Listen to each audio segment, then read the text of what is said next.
Here's where it gets funny, though. I had 5 perfectly healthy, 2-eyed puppies ready to sell, but I had 5 more people contact me ready to buy the 1-eyed female. That really interested me. I wondered to myself if I could convert these potential buyers into 2-eyed dog buyers. Fascinatingly, I noticed that the majority were not interested in a 2-eyed dog. That left me with 2 options. I could gouge out an eye from the remaining pups I had, or I could do a better job of selling the puppies with stories. I figured both were viable options. Just kidding, don't worry. I'd be more likely to remove a leg rather than an eye. Welcome to the Honest Dog Breeder Podcast with me, your host, Julie Swan, where each week we dive in to discuss all things dog breeding so you can build a breeding business you love, producing dogs that fulfill their owners' dreams. I believe you can have an honest dog breeding program that also pays the bills. So throw those pods in your ears while you're cleaning kennels. I'd love to join you. As many of you know, my breeding program is called Bear Paw Ranch. I breed German Shorthairs primarily with a small rat terrier program. What you might not know is that I don't advertise to my buyers that I have a podcast or a business helping other breeders. When I first started this podcast out, I decided to keep them separate as much as possible because I didn't want to have people want my dogs because of me. I wanted them to want my dogs because of my program. What's great about this is that I get to try new things, new marketing tactics, new ways to support and work with buyers, and none of it is much influenced by my online presence. It allows me to be a normal breeder on the outside, just another of the million German Shorthair breeders in Arizona. Seriously, there are a lot. Anyways, as the market goes, I had a litter of puppies. Well, 2 litters of puppies. In a market like today's, it's kind of nice when you have that smaller litter, like 6 puppies or so. Well, naturally, that wasn't my luck. Pepper, that sweet thing, she had 13 puppies. We lost 2, leaving me with 11 healthy puppies. I have never had a litter of 13 pups before.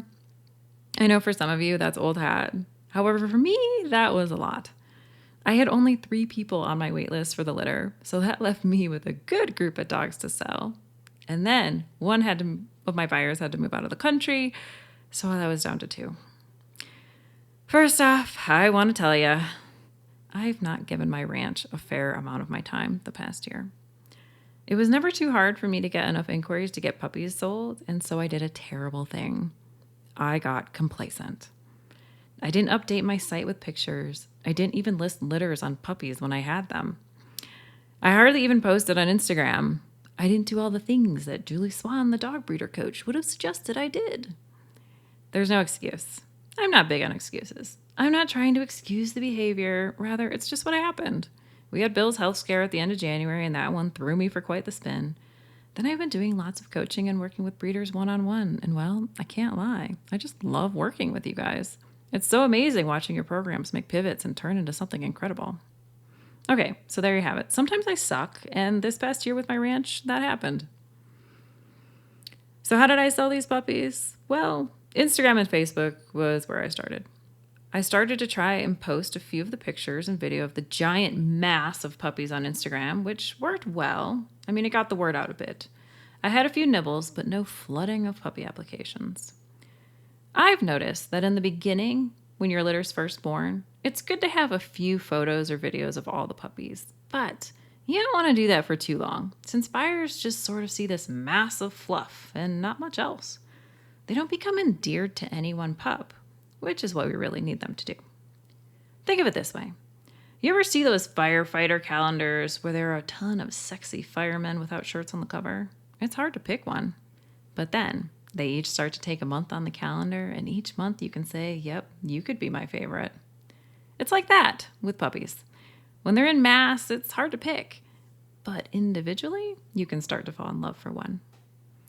I'm also a big fan of highlighting the uniqueness of certain puppies in the beginning too. Now, this isn't like a, this puppy is so rare way. We still want to sell dogs based on their temperament, drive, and personality, securing their quality of life in a home with the right lifestyle. But it helps to separate them out in a way that people recognize them and see them as individuals, making them interested in their stories. In my dogs, I try to find a silly patch combination and see what the bear paw family thinks of them. For example, in this past litter, I had 2 pups. One looked like she had a ghost face on her butt, while the other had two very circular patches, looking like the moon orbiting the Earth. Very unusual. I have these pictures on my blog page for this podcast episode. Just go to honestdogbreeder.com/72 if you're interested in seeing those two pups. Anyways, it was fun. Getting ideas for names or what they thought the patches looked like was a fun way to engage my audience without asking them to buy. It did prime the algorithm to have them see more of my posts to come too, which is great. If all your dogs look the same, then you can find unique ways that one will continue to sleep or nurse and use that as a funny video or picture and see what your community thinks. You can also have them help you come up with a theme for your litter. That's always fun. Anyways, as the puppy personalities started to show at 4 to 5 weeks of age, moving around and playing with each other, I would take individual videos and post those with some descriptions, giving a story to the puppy and giving my families a visual of how the pup might fit into their lifestyle. For example, this one was unique. Around 2 weeks of age, as the pups were starting to open their eyes, I noticed one puppy was winking. Okay, well, she wasn't winking. Her one eye wouldn't open. Upon further investigation, it was obvious there actually wasn't an eyeball. There was an eye socket, but no eye. I've had over 400 puppies, and this was a first. I've seen a few eye infections, but never an entire eye missing. What do you do to find a home for a puppy with a missing eye? It always helps if you put yourself in the perspective of the buyer. What would a buyer want to know? Well, they'd want to know what the dog could and couldn't do. How would that affect her ability to live life? What other accommodations would need to be made? Would there be medical complications and therefore extra costs? So that was what I needed to sort out. I spoke with my vet about it. She's great. She explained that we needed to assess if there was a tiny eyeball in there because that might need to be removed. It was also something we needed to evaluate for infection, if it would be prone to debris getting in there and causing continual infection. So I watched her for 2 weeks to assess the situation, see if she would fall behind or if there were any other deficiencies that needed to be accounted for. I've often found when there is a physical birth defect, like the missing eye, there is also another, less noticeable defect about half of the time. So you always want to keep your eye open for that, pun intended. There was nothing with this little girl, though. She never had one eye infection, and I didn't preventatively treat with anything because I wanted to see what would happen to give a fair assessment to the owners-to-be. She ended up having the normal ductwork of an eye, and it would regularly water and clean itself out like a normal eye, interestingly enough, which is great. Around 5 weeks of age, I was confident advertising her, knowing what life with her would be like. She had some depth perception issues and had a bit of a hard time turning to one side, often bumping that side of her face when moving.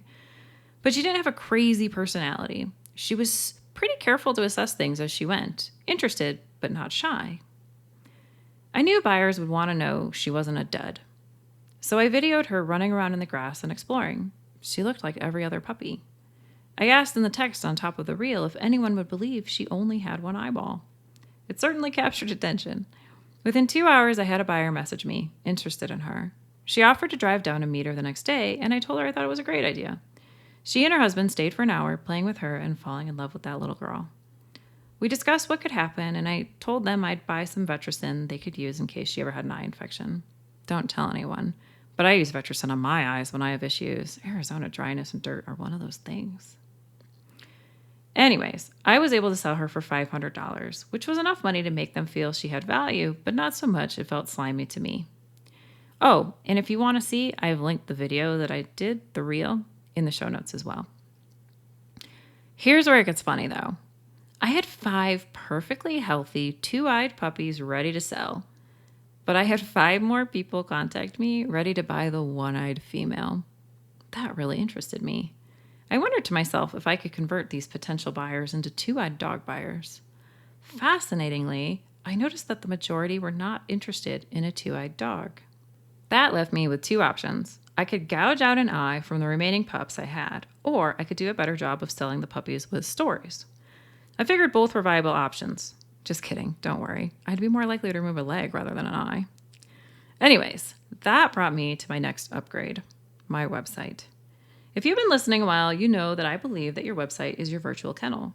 It's how people can decide on your kennel before they meet you. Well, much like my kennel on Instagram, my kennel website hasn't been getting the love it normally should have been.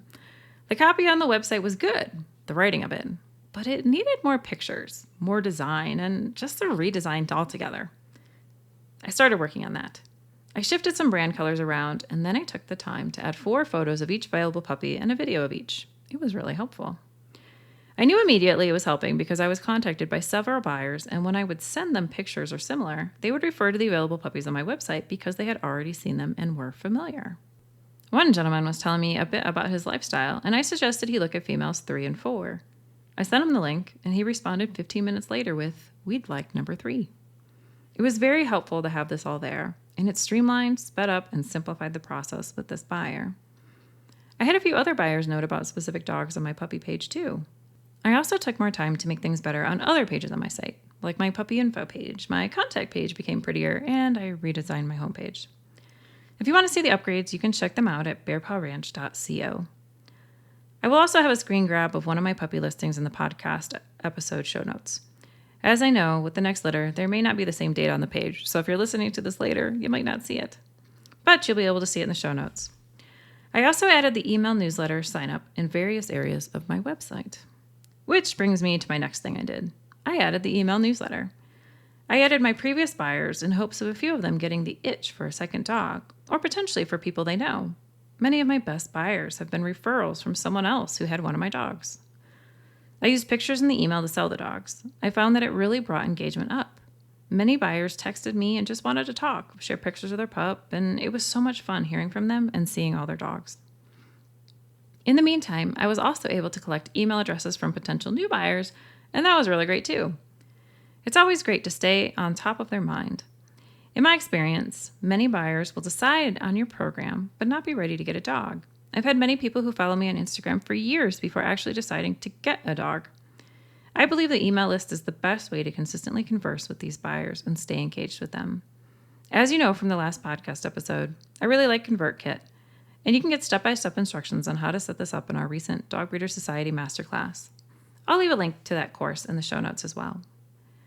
I'm greatly enjoying the reports from the emails also, seeing who is clicking, who is reading, etc. And lastly, Google.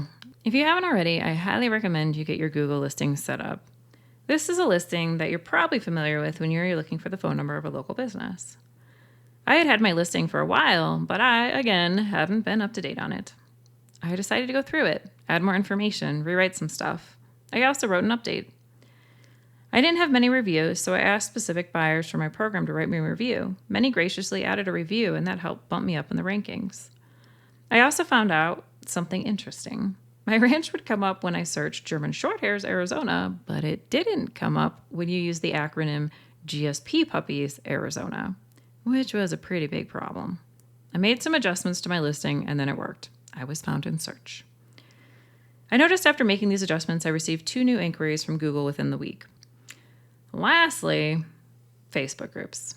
There are many Facebook groups which allow you to post your pups for sale in unique ways, so they don't bust Facebook's algorithms about selling dogs and breeders not being able to sell on there.